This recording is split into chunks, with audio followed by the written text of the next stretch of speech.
The Opinion with Michael J. I'm not sure why anyone would think that Trump is helping Ukraine when everything points, as Nancy Pelosi said, everything points to you and Putin there, Donald. Trump and Putin working together. It's not disputable. Every sign's been there for friggin' 8-9 years. Actually, it's been since 1996. But, you know, nobody goes back that far. Can't remember when they had breakfast 5 days ago. So, all the signs are there. Trump and Putin are working together.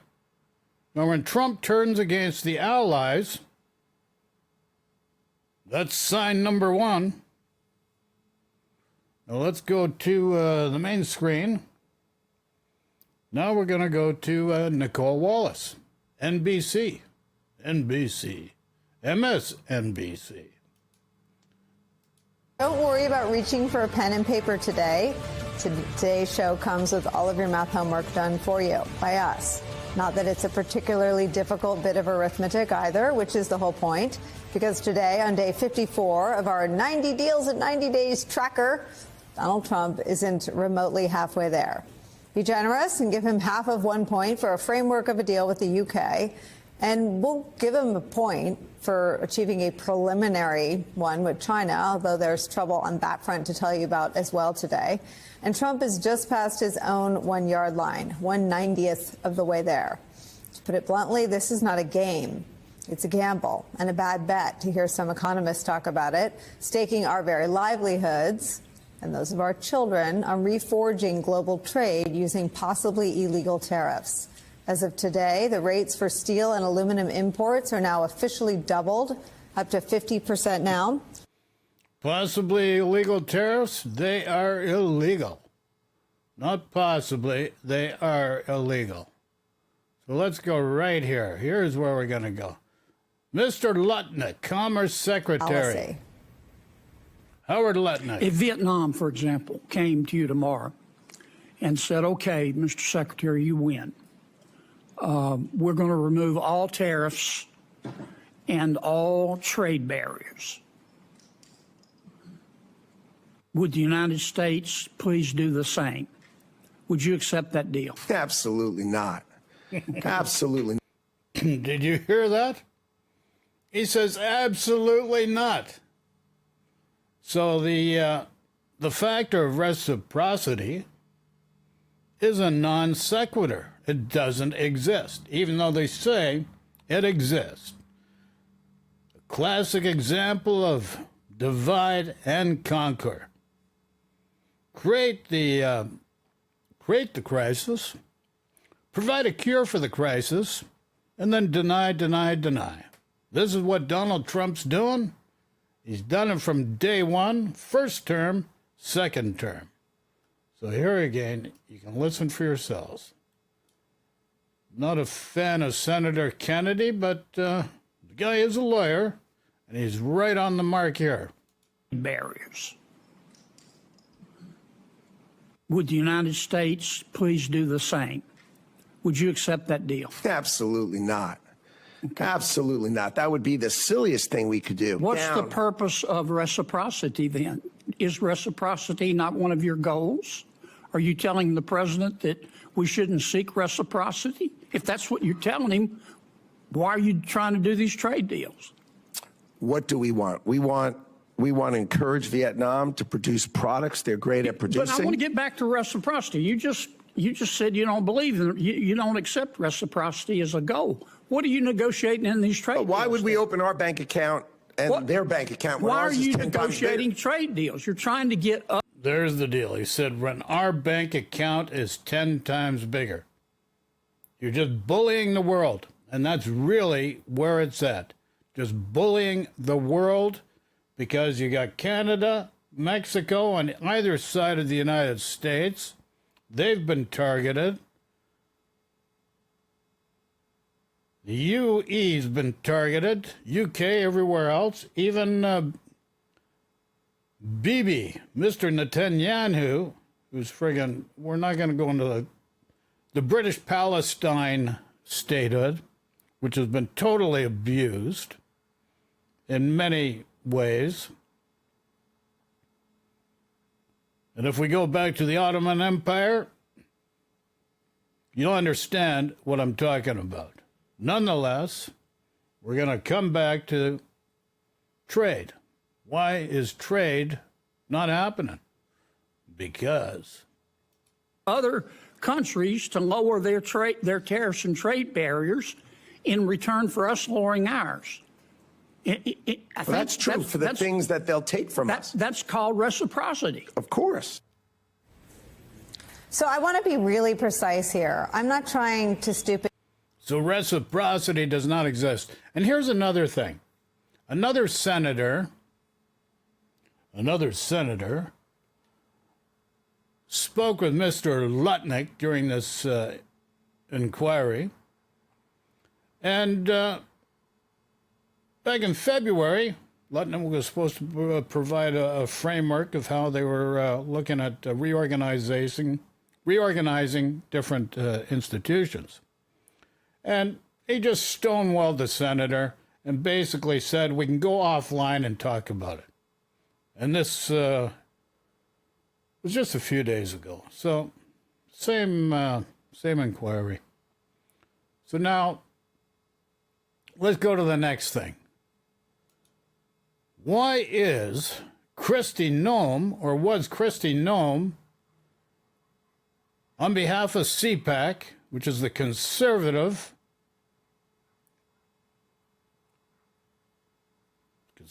P? Conservative Political Action Conference doing in Poland, promoting a Putin puppet? You heard me right. Why was Kristi Noem, Department of Homeland Security, in Poland promoting a Putin puppet? And this is after Donald Trump did a personal message from the Oval Office promoting Orban in Hungary. Doesn't get any better than this. Thank you, everybody. Good evening. Good evening. I am so excited to be with all of you tonight. Listen, I had this big fancy speech that I'm sure 15 government staffers wrote for me that was fantastic, but I'm probably not going to use it. Is that okay? Does that sound all right with you? I just had the opportunity to meet with... As she said, government staffers were helping her to promote a Putin puppet in Poland's elections. with Carol, and listen, he needs to be the next president of Poland. Do you understand me? There's 3 things that I've learned in my life, and I want to talk to you about them today. Does that sound fine? Number 1 is God. I want to talk to you about faith and what it means and what it brings. Bringing out the God card. Holy crap. Let's tug at those heartstrings. Let's tug at those ideology strings. Your spiritual faith. What a load of crap. So, there you go. Can't stomach much more of that. If you can, by all means. You want to be a dictator wannabe? What happened to the John Wayne style, the good people? You know, the Audie Murphy, the good people. The Roy Rogers, the good people. So there you go. Now, we're going to talk about the next thing, the G7 summit that's happening in Canada. Should be right about now. And what does Trump say? This is Fox News. Well, that was 6 years ago. Holy crap, that was 6 years ago. Can you believe that? Anyways, there's another G7 summit. Trump wants, again, Russia Russia at the G7 summit. So watch here. He hasn't changed. 6 years ago. Correspondent Kevin Cork is traveling with the president, reports tonight from Quebec City. Good evening, Kevin. Evening, Brett. Even before leaving the White House, the president raised a few eyebrows. I set you up, folks, because he did the exact same thing. He wants Russia in the G7. He stated it recently. And this was 6 years ago. This is Fox News. Brent Baer passed it over to Mr. Kevin Cork. Around the globe by suggesting Russia should be here taking part in the talks. Just the latest reminder of his unconventional style and, to some, his imprudent approach to global politics. Unconventional style.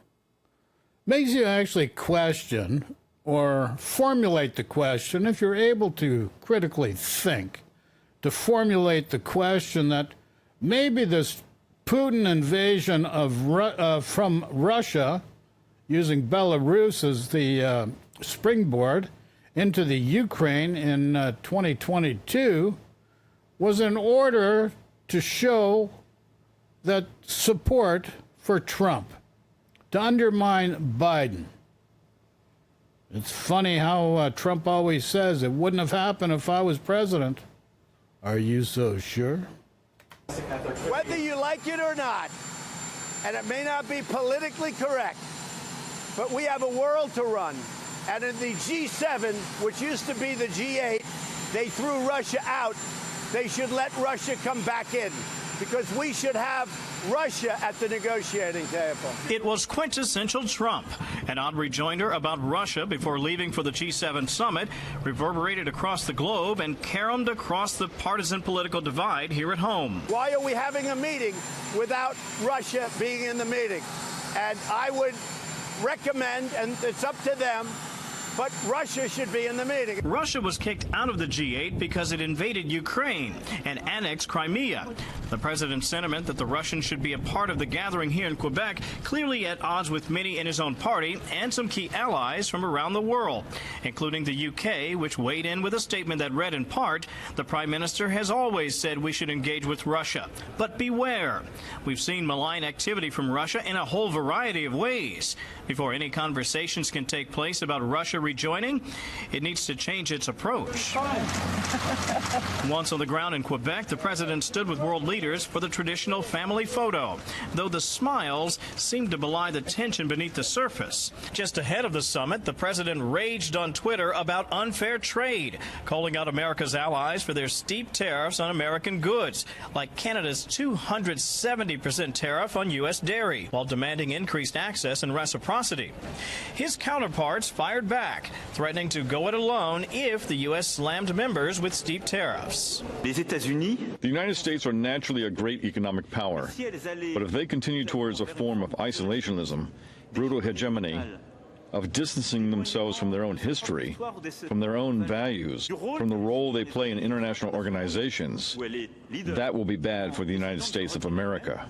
But going it alone might be difficult for the rest of the group, considering the U.S. GDP for 2018 is expected to top $20 trillion, more than the other members combined. White House officials confirmed the president is expected to leave the summit hours earlier than originally planned to make way for the North Korean summit in Singapore, a visit which has stoked concerns on Capitol Hill that the president might try to end-run Congress to forge a deal in the same manner that his predecessor did with the Iran nuclear accord. I would only do a deal if I get it through Congress. I wouldn't do like Obama did. You know, he tried to get it through, the Iran deal. He tried to get it through Congress, failed. So he just did it without. Earlier this evening, the president suggested that a joint statement with Canada on tariffs was still very likely at the conclusion of his visit here, Brett, though a full communique here at the conclusion is still far less likely, Brett. Kevin Cork traveling with the president. Kevin, thank you. What can we say? That's Donald J. Trump for you. So where are we going to go next with this? We have to go to... We're going to go to the Associated Press. Why do I go there? I'll tell you why. Russia wants to do large-scale... This is present. This is May 31, 2025.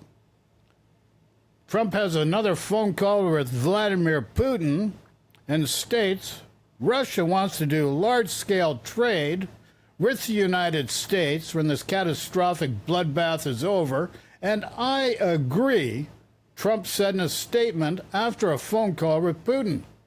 There is a tremendous opportunity for Russia to create massive amounts of jobs and wealth. Its potential is unlimited. Meanwhile, you got Mexico to the south, Canada to the north, and between the two, there's more potential there than there is with Russia. So what gives here? Like, what are you falling for?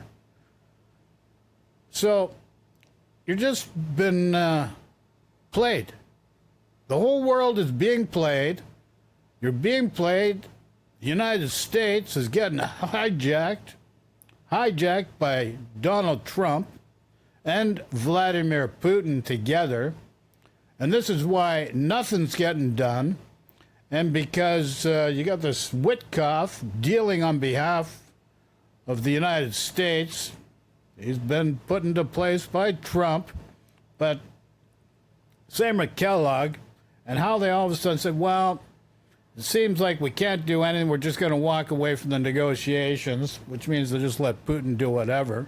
Meanwhile, Trump has been dealing with Putin to put proxies in place in Romania, in Poland, Moldova as well. You know, so here you go. And they have their puppets in Serbia, where right now Trump Jr. and Jared Kushner just got exposed for a behind-the-scenes deal with the Putin puppet in Serbia with the defense building. So for a development there, lots going on, folks. You just got to see the signs. And the American people, you really just need to wake up. Like, come on. Like, this is just friggin' nonsensical. Like, and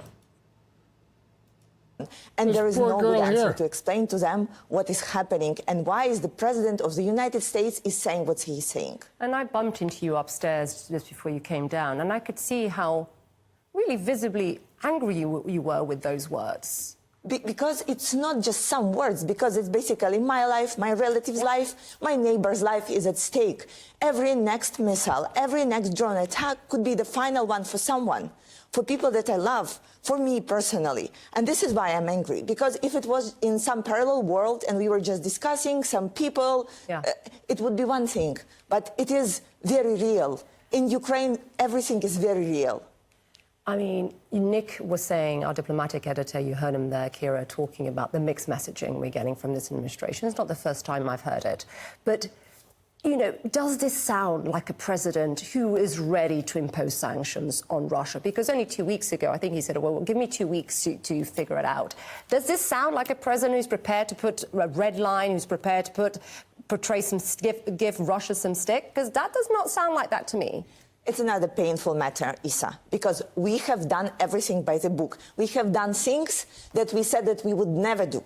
We have voted for this rare minerals deal, just giving away our rare minerals. President Zelensky has come to Istanbul, something that he said that he would never do, never negotiate with Putin. We have gone through everything, agreed to a 30-day ceasefire. So President Trump seemed to put pressure on Ukraine, but we have not seen him putting any kind of pressure on Russia. And it's not even mixed messages. It's a very straightforward message, which says, I will negotiate with aggressor and I will put a pressure on a victim. It is not leading us anywhere right now because there has not been any single fact. Pretty obvious, folks. You should realize by now, like, there's no discussing it further. Trump and Putin are working together. And the American people, what is wrong with you? What is wrong with you? And I'm speaking to the American people. What is wrong with you? You're allowing this to happen. You're allowing these people in Ukraine to be murdered. You're allowing this in certain areas all around the world. And you just do not, you turn the other cheek. You turn the other cheek, you turn the other way. You just get on with your life and you just let it go. Like, doesn't matter to you. It doesn't touch you. And then when it does touch you, it'll be too late. When it hits home with you, it'll be way too late. And then areas like Canada and around the world, you've got these far-right, like I'm going to tell you, conservative Republican, MAGA North in Canada, MAGA in the South. We see the same trends creeping in to everything in society. And the people in Canada, you've got to wake up to that. You get caught up in the little stuff, and you don't realize what the real important factors at play are here. So, love and peace to everyone. Questions, comments, throw in the comments section. Take care. Talk to you all soon. Ciao for now.